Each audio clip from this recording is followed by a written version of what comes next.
ಏನ್ ಹೇಳಿದ್ರಿ? ನನ್ ಚಿರು ಬಗ್ಗೆ ಏನ್ ಹೇಳಿದ್ರಿ? ಅದು ಏನಿಲ್ಲ ರಾಧಿಕಾ, ಅದು ಅವನೊಬ್ಬ ಪವರ್ಫುಲ್ ವ್ಯಕ್ತಿ ಅಂತ ಹೇಳ್ತಾ ಇದ್ದೆ ಅಷ್ಟೇ. ಪವರ್ಫುಲ್ ವ್ಯಕ್ತಿ ಅಂದ್ರ ಅಥವಾ ಪೊರ್ಕಿ ಅಂದ್ರ? ಅಯ್ಯ ಇಲ್ಲಮ್ಮ, ನಾನು ಪವರ್ಫುಲ್ ವ್ಯಕ್ತಿ ಅಂತಾನೆ ಹೇಳಿದ್ದು. ಗಾಳಿಗೆ ನಿನ್ಗೆ ಪೊರ್ಕಿ ಅಂತ ಕೇಳಿಸ್ಬಿಟ್ಟಿದೆ ಅಷ್ಟೇ. ಒಂದ್ ಕೆಲಸ ಮಾಡ್ತೀನಿ, ಇನ್ನೊಂದ್ಸಲ ಹೇಳ್ಬಿಡ್ಲಾ? ಚಿರು ಸಾಕ್, ಸುಮ್ನೆ ಇರಿ. ಪವರ್ಫುಲ್ ವ್ಯಕ್ತಿ. ನಾನು ಆಗ್ಲಿಂದ ಕೇಳಿಸ್ಕೊತಾನೆ ಇದ್ದೀನಿ. ಚಿರು ಬಗ್ಗೆ ಕೆಟ್ಟಾಗ್ ಮಾತಾಡ್ಬೇಡಿ ಅಂತ ನಮ್ಮಣ್ಣ ಅವಾಗ್ಲಿಂದ ಹೇಳ್ತಾನೆ ಬಂದ. ಆದ್ರೆ ನೀವು ಬಾಯಿ ಮುಚ್ಲಿಲ್ಲ. ಚಿರು ಬಗ್ಗೆ ಮಾತಾಡೋದಕ್ಕೆ ನಿಮ್ಗೆ ಯೋಗ್ಯತೆನೇ ಇಲ್ಲ. ರಾಧಿಕಾ, ನಾವೇನು ಸುಮ್ನೆ ಹೇಳ್ತಾ ಇಲ್ಲ, ಕಣ್ಣಾರೆ ಕಂಡದ್ದನ್ನ ಹೇಳ್ತಾ ಇದ್ದೀವಿ ಅಷ್ಟೇ. ಏನ್ ನೋಡಿದ್ರಿ? ಚಿರು ಗಿಫ್ಟ್ ಶಾಪ್ ಅಲ್ಲಿ ಇನ್ನೊಂದ್ ಹುಡುಗಿ ಜೊತೆ ಇದ್ದ, ಅಷ್ಟೇ ತಾನೆ? ಹಾ ಹೌದು ಹೌದು. ಚಿರು ಬೇರೆ ಹುಡುಗಿ ಜೊತೆ ಬರೀ ಗಿಫ್ಟ್ ಶಾಪ್ ಅಲ್ಲ, ಬೆಡ್ರೂಮ್ ಅಲ್ಲಿ ಇದ್ರೂ ನಾನು ಅನುಮಾನ ಪಡಲ್ಲ. ಯಾಕಂದ್ರೆ ಯಾರು ಅವನ್ ಕಡೆ ಬೆಟ್ ಮಾಡಿ ತೋರ್ಸೋದಕ್ಕೆ ನಾನು ಅವಕಾಶ ಕೊಡಲ್ಲ. ನಾನು ಅವನ್ನ ಅಷ್ಟು ನಂಬ್ತೀನಿ. ಅವನನ್ನ ನಾನು ನೆನ್ನೆ ಮೊನ್ನೆಯಿಂದ ನೋಡ್ತಾ ಇಲ್ಲ. ಚಿಕ್ಕ ವಯಸ್ಸಿಂದ ಅವನೇನಂತ ನನಗೆ ಗೊತ್ತು.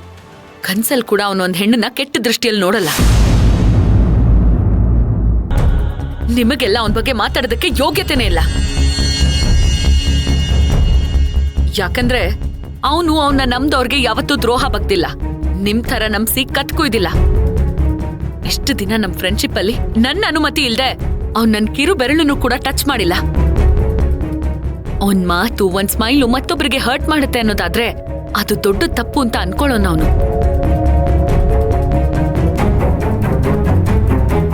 ನಮ್ಮಪ್ಪನ್ ಬಿಟ್ರೆ ನಾನ್ ನಂಬಿರೋ ಇನ್ನೊಬ್ಬ ವ್ಯಕ್ತಿ ಅಂದ್ರೆ ಅದು ಚಿರುನೆ. ನನ್ ಚಿರು ಏನು ಅಂತ ನನಗ್ ಚೆನ್ನಾಗ್ ಗೊತ್ತು. ಅವನು ಶ್ರೀರಾಮನ ಇನ್ನೊಂದು ರೂಪ. ಕೈ ಹಿಡ್ಕೊಂಡ್ ಓಡಾಡೋದಲ್ಲ ಪ್ರೀತಿ. ತಾವ್ ಪ್ರೀತಿಸಿದವರು ನಮಗ್ ಸಿಗ್ಲಿಲ್ಲ ಅಂದ್ರೂ ಎಲ್ಲೇ ಇದ್ರು ಚೆನ್ನಾಗಿರ್ಬೇಕು ಅಂತ ಬಯಸೋದೇ ಪ್ರೀತಿ. ಅಂತ ಪ್ರೀತಿ ಕೊಡೋನೆ ನನ್ ಚಿರು. ಅಂತವನ್ ಬಗ್ಗೆ ಏನಾದ್ರೂ ಕೆಟ್ಟದಾಗ ಮಾತಾಡಿದ್ರೆ ಮರ್ಯಾದೆ ಕಳ್ಕೊತೀರಾ? ರಾಧಿಕಾ ಅಕ್ಕ, ಭಾವ, ಏನಾಯ್ತು? ಯಾಕೆ ಇಲ್ಲೇ ನಿಂತಿದ್ದೀರಾ? ಅಮ್ಮ ಜಾನಕಿ, ನೀನೇ ಇದಕ್ಕೀಗ ಉತ್ತರ ಕೊಡ್ಬೇಕು.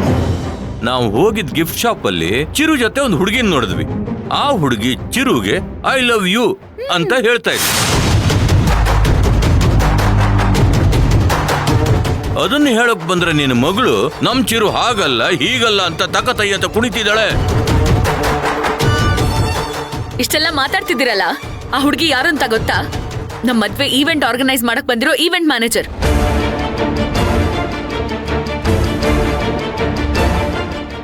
ಇವತ್ ಸಂಜೆ ನನ್ಗೂ ಚಿರುಗೂ ಪ್ರೀ ವೆಡ್ಡಿಂಗ್ ಫೋಟೋ ಶೂಟ್ ಇದೆ. ಅದಕ್ಕೆ ಅರೇಂಜ್ಮೆಂಟ್ಸ್ ಮಾಡೋದಕ್ಕೆ ಅವ್ರು ಶಾಪಿಂಗ್ ಹೋಗಿರ್ಬೋದಲ್ವಾ?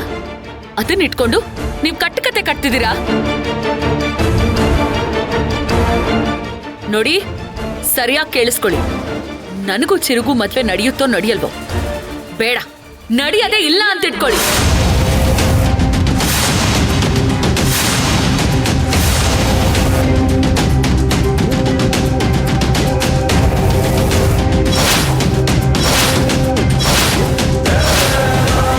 ರಾಧಿಕಾ, ಅಣ್ಣ ಒಂದ್ ನಿಮಿಷ ಸುಮ್ಮನೆ. ಚಿರು ನನ್ನ ಮದ್ವೆ ಆಗಿಲ್ಲ ಅಂದ್ರು ಅವ್ರ ಅಮ್ಮನ್ಗೋಸ್ಕರನಾದ್ರೂ ಇನ್ನೊಂದು ಹುಡುಗಿನ ಮದ್ವೆ ಆಗ್ತಾನೆ. ಯಾಕೆ ರಾಧಿಕಾ ಹೀಗ್ ಮಾತಾಡ್ತಾ ಇದೀಯಾ? ಅಮ್ಮ, ಅವನಾಗ್ಲೂ ಕೂಡ ತಾಳಿ ಕಟ್ಟಿರೋ ಹುಡುಗಿಗೆ ಪ್ರಾಮಾಣಿಕವಾಗಿರ್ತಾನೆ. ಕನ್ಸಲ್ ಕೂಡ ಬೇರೆ ಹುಡುಗಿ ಬಗ್ಗೆ ಯೋಚನೆ ಮಾಡಲ್ಲ. ಚಿರು ಬಗ್ಗೆ ಯಾರಾದ್ರೂ ಮಾತಾಡಿದ್ರೆ ಅವ್ರ ಮರ್ಯಾದೆನ 3 ಕಾಸಿಗೆ ಹರಾಜಾಕ್ಬಿಡ್ತೀನಿ. ಅವನ್ ಬಗ್ಗೆ ಮಾತಾಡ್ಬೇಕಾದ್ರೆ ಯೋಚನೆ ಮಾಡಿ ಮಾತಾಡಿ.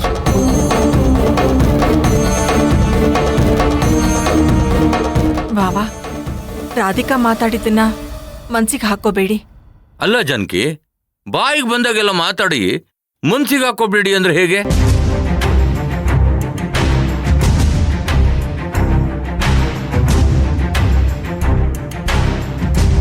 ಅವಳು ಇಷ್ಟೆಲ್ಲ ಮಾತಾಡಿದ್ರು ನಾವಿನ್ನು ತಾಳ್ಮೆಯಿಂದ ಇದ್ದೀವಿ ಅಂದ್ರೆ ಅವಳು ಫಿಕ್ಸ್ ಆಗಿರೋ ಮದುವೆ ನಡಿಬೇಕು ಅಂತ.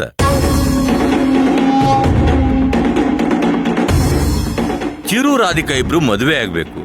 ರಾಧಿಕನಿಗೆ ಒಂದೊಳ್ಳೆ ಜೀವನನೂ ಸಿಗ್ಬೇಕು. ಚಿರು ಮತ್ತೆ ರಾಧಿಕಾ ಇಬ್ರು 100 ಕಾಲ ಸುಖವಾಗಿ ಬದುಕಬೇಕು. ಅವಳು ನಂಬಿಕೆಗೆ ದ್ರೋಹ ಮಾಡದೆ ಚಿರು ಪ್ರಾಮಾಣಿಕವಾಗಿರ್ಬೇಕು. ಇಷ್ಟೇ ನಮಗೆ ಬೇಕಾಗಿರೋದು. ನಾವಿನ್ನು ಹೊರಡ್ತೀವಿ ಜಾನಕಿ. ಕಮಲು ನಡಿ.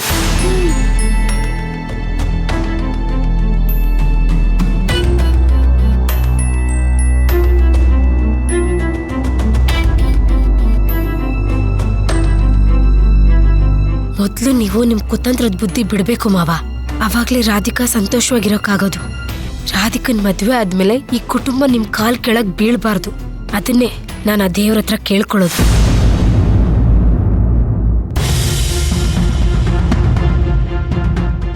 ರಾಧಿಕಾ, ನೀನ್ ಏನ್ ಅನ್ಕೊಂಡಿದ್ಯಾ? ಏನು ನಮ್ಮ ಅಕ್ಕ ಭಾವಂಗೆ ಮರ್ಯಾದೆ ಕೊಡದೆ ಮಾತಾಡ್ಬಿಟ್ಟೆ. ಅವ್ರಿಲ್ಲಾಂದ್ರೆ ನಿನ್ ಮದ್ವೆನೇ ನಡೆಯೋದಿಲ್ಲ. ನಿನ್ ಮದ್ವೆಗೆ ಅವ್ರು ಬರ್ಬೇಕು ಅಂದ್ರೆ ಅವ್ರ ಹತ್ರ ನೀನ್ ತಾಳ್ಮೆಯಿಂದ ಇರ್ಬೇಕು. ಇದೇ ತಾನೇ ನೀನ್ ಹೇಳಕ್ ಹೊರಟಿರೋದು. ಅವ್ರ ಚಿರು ಬಗ್ಗೆ ಮಾತಾಡಿದ್ ಸರಿನಾ? ಚಿರುನ ಪೊರ್ಕಿ ಅಂತಾರೆ. ನಾನು ಅದ್ರ ಬಗ್ಗೆ ಮಾತಾಡ್ತಾ ಇಲ್ಲ ರಾಧಿಕಾ. ನೋಡು, ಅವ್ರ ಚಿರು ಬಗ್ಗೆ ಮಾತಾಡಿದಿಕ್ಕೆ ನೀನ್ ಕೊಟ್ಟು ಉತ್ತರ ಸರಿಯಾಗೇ ಇದೆ. ಅದನ್ ತಪ್ಪು ಅಂತ ನಾನು ಹೇಳ್ತಾ ಇಲ್ಲ. ಆದ್ರೆ ಮಾತಾಡೋದಕ್ಕೂ ಒಂದ್ ರೀತಿ ನೀತಿ ಅಂತ ಇದೆ ಅಲ್ವಾ? ಯಾವ ತೊಂದ್ರೆ ತಾಪತ್ರ ಏನು ಬರದ ಹಾಗೆ ನಿನ್ನ ಚಿರು ಮದ್ವೆ ಆಗ್ಬೇಕು ಅಂತ ನಾನ್ ಕ್ಷಣ ಕ್ಷಣನು ದೇವರಲ್ಲಿ ಬೇಡ್ಕೊಳ್ತಾ ಇದ್ದೀನಿ. ಆದ್ರೆ ನೀನ್ ನೋಡಿದ್ರೆ ಇತ್ತೀಚೆಗೆ ಈ ಮದ್ವೆ ನಡೆಯೋದಿಲ್ಲ ಅಂತ ಅಪ್ಶಕ್ನ ನುಡಿತಾನೆ ಇದೆಯಾ? ಕರೆಕ್ಟಾಗಿ ಕೇಳಿದೆ ಅಮ್ಮ. ನನ್ನ ಮನಸ್ಸಿನಲ್ಲೂ ಇದೇ ಪ್ರಶ್ನೆ ಓಡ್ತಾ ಇತ್ತು. ಅವತ್ತು ಪಂಕಜಮ್ಮ ಮನೆಗೆ ಬಂದಾಗ್ಲೂ ಈ ಮದುವೆ ನಡೆಯುತ್ತೋ ಇಲ್ವೋ ಅಂತ ಮಾತಾಡ್ದೆ ನೀನು. ಬೆಳಿಗ್ಗೆ ಕಲ್ಕಿ ರಮ್ಯಂಗ್ ಬೈಯೋವಾಗ್ಲೂ ಇದೇ ತರ ಮಾತಾಡ್ದೆ. ಯಾಕೆ ಹೀಗೆ ಮಾತಾಡ್ತಿದ್ಯಾ? ಯಾಕೆ ನಿನ್ ಬಾಯಲ್ಲಿ ಯಾವಾಗ್ಲೂ ಮದುವೆ ನಡೆಯಲ್ಲ ಅಂತ ಮಾತು ಬರ್ತಿದೆ? ಅದು ಹಾಗಲ್ಲ, ಸುಮ್ನೆ ಮಾತಿಗೆ. ಇಲ್ಲ ಅಕ್ಕ, ಕಾರಣ ಇಲ್ದೆ ನೀನ್ ನೆಗೆಟಿವ್ ಆಗಿ ಮಾತಾಡೋಳಲ್ಲ. ರಾಧಿಕಾ ಅಕ್ಕ ಅಂದ್ರೆ ಪಾಸಿಟಿವಿಟಿ. ಅಷ್ಟೊಂದು ಪಾಸಿಟಿವ್ ಆಗಿದ್ದೋಳು ನೀನು ಇತ್ತೀಚೆಗೆ ಯಾಕೆ ಇಷ್ಟೊಂದು ನೆಗೆಟಿವ್ ಆಗಿ ಮಾತಾಡ್ತಿದ್ಯಾ? ರಾಧಿಕಾ, ನಿನ್ನ ಚಿರು ಮಧ್ಯೆ ಜಗಳ ಬರೋದಕ್ಕೆ ಸಾಧ್ಯನೇ ಇಲ್ಲ. ಆದ್ರೆ ನಾನು ನಿನ್ನ ನೇರವಾಗಿ ಕೇಳ್ತಾ ಇದ್ದೀನಿ. ಇತ್ತೀಚೆಗೆ ಚಿರು ಅವರಿಂದ ದೂರ ಆಗೋದಕ್ಕೆ ಪ್ರಯತ್ನ ಪಡ್ತಿದ್ಯಾ ಅಂತ ನನ್ಗನ್ನಿಸ್ತಾ ಇದೆ. ಏನಾಯ್ತು ರಾಧಿಕಾ? ಇದ್ದಕ್ಕಿದ್ದಾಗೆ ಈ ಬದಲಾವಣೆ ನಿನ್ನಲ್ಲಿ ಯಾಕೆ?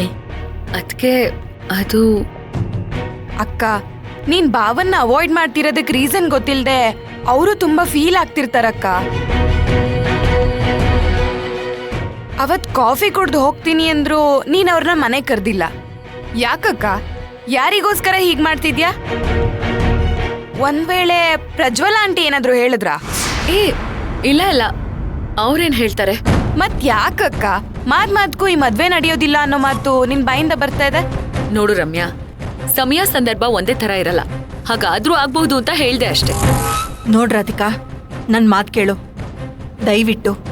ಇನ್ಮೇಲೆ ತಮಾಷೆಗೂ ಆ ರೀತಿ ಮಾತಾಡ್ಬಾರ್ದು. ನಿನ್ ಕುತ್ತಿಗೆಗೆ ಯಾವಾಗ ತಾಳಿ ಬೀಳುತ್ತೋ ಅಂತ ನಾನ್ ನನ್ನ ಉಸಿರನ್ನ ಕೈಯಲ್ಲಿ ಹಿಡಿದು ಬದುಕ್ತಾ ಇದ್ದೀನಿ.